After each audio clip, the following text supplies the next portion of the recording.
Clubhouse akan diblok tahun ini. Kalau ada transaksi dan tidak terdaftar itu aplikasi, maka tidak ada pajak. Nah, mudahnya gitu. Ada permasalahan di kemudian hari, pemerintah sebagai payung hukumnya itu tidak bisa kalau tidak terdaftar. Jadi kalau belum terdaftar, blok saja, dan saya setuju.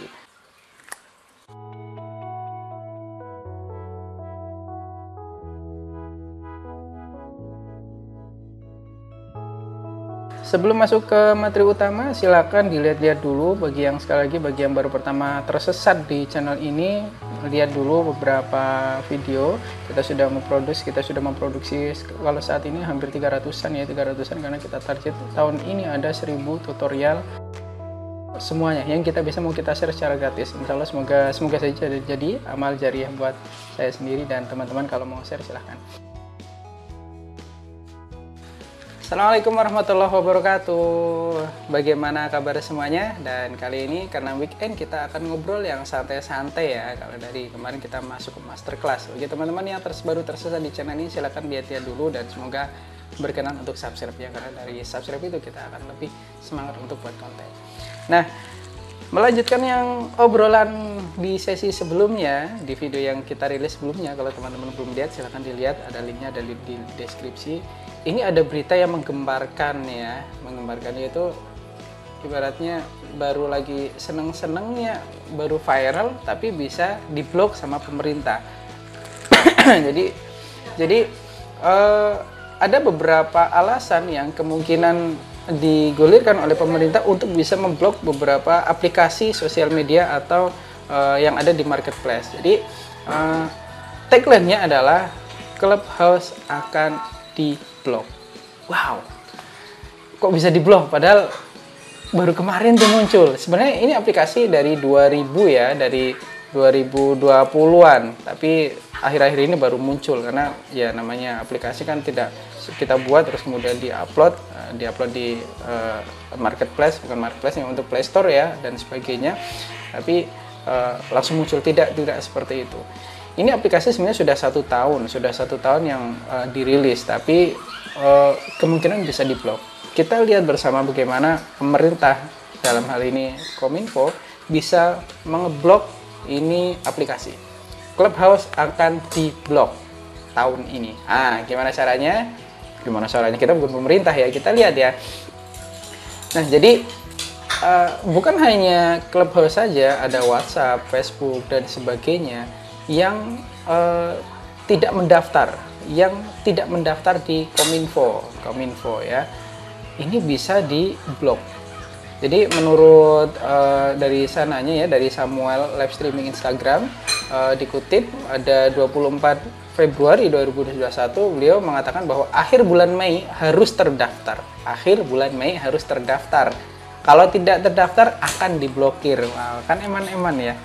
Ya namanya juga pemerintah, mereka ada developer dari negara lain masuk ke kita sebagai market, terus kemudian ya kalau dalam bahasa orangnya mengorangkan. Nah, harus ada permisinya dulu dong, dan ini sebagai regulasi dari pemerintah sebenarnya.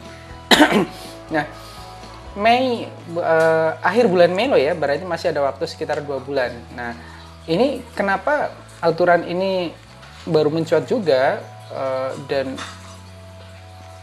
pemerintah kesannya tegas ya, karena sekali lagi ini sebenarnya untuk kepentingan masyarakat, karena kalau misal aplikasi itu tidak terdaftar terus kemudian ada permasalahan di kemudian hari, pemerintah sebagai payung hukumnya itu tidak bisa kalau tidak terdaftar. Jadi kalau belum terdaftar, blok saja, dan saya setuju.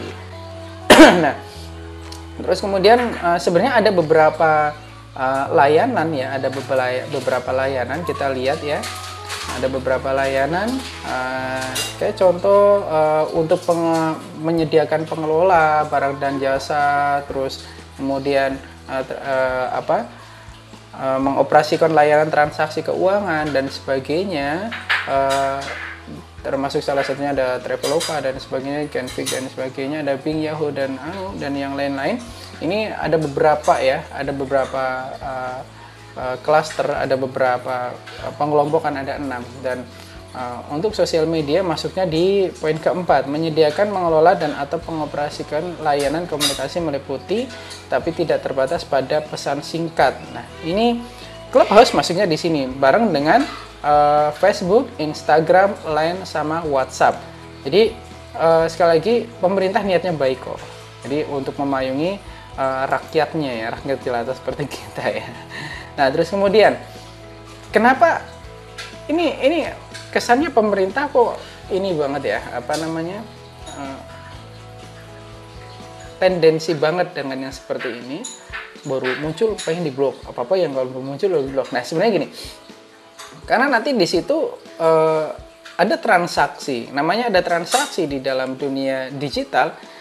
Jangan kan di dunia digital ya, segala transaksi di sini ya, yang sudah memenuhi syarat, yang offline sudah memenuhi syarat, ada namanya pajak. Nah, pajak itu untuk apa? Untuk pembangunan negara Indonesia ya, yang seperti itu. Jadi kalau ada transaksi dan tidak terdaftar itu aplikasi, maka tidak ada pajak. Nah, mudahnya gitu. Ujung-ujungnya adalah di pajak sekali lagi. Tapi ya kita berpikiran baik saja ke pemerintah ya, karena kalau ada transaksi ada pajak. Nah, kalau tidak terdaftar maka tidak bayar pajak. Nah, terus kemudian yang menarik di sini adalah kalau jauh daripada itu, kalau misal kita ngobrolin masalah pajak. Saya juga bukan orang pajak ya, nanti kalau ngobrol masalah pajak nanti salah lagi. Intinya ini sebagai warning buat aplikasi-aplikasi atau developer yang pengembang aplikasi yang baru atau yang sudah lama, terus kemudian tidak mendaftarkan di Kominfo. Maka kita ya kerjasama aja dengan pemerintah ya, karena Indonesia adalah gudangnya pasar. Apapun dipasarkan di Indonesia laku. Nah, apapun dipasarkan di Indonesia laku. Maka orang luar negeri, buat developer luar negeri masuk ke Indonesia lah mudah banget. Karena ya Indonesia budaya konsumennya tinggi banget. Termasuk juga saya masih pemakai aja ya. Jadi buat teman-teman developer silakan didaftarkan aplikasinya sesegera mungkin sebelum Mei. Kalau tidak, maka akan diblokir oleh pemerintah Negara Kesatuan Republik Indonesia Merdeka. Ya, sampai ketemu lagi di pertemuan selanjutnya, di sesi selanjutnya. Mungkin kita akan bahas yang lebih asik lagi, yang lagi trending di sosial media, di online, dan sebagainya. Terima kasih bagi yang berkenan untuk melihat video ini, video penjelasan ini. Dan terima kasih juga buat teman-teman yang sudah subscribe. Ya, bagi yang belum, silahkan subscribe dulu ya. Terima kasih. Assalamualaikum warahmatullahi wabarakatuh. Ya.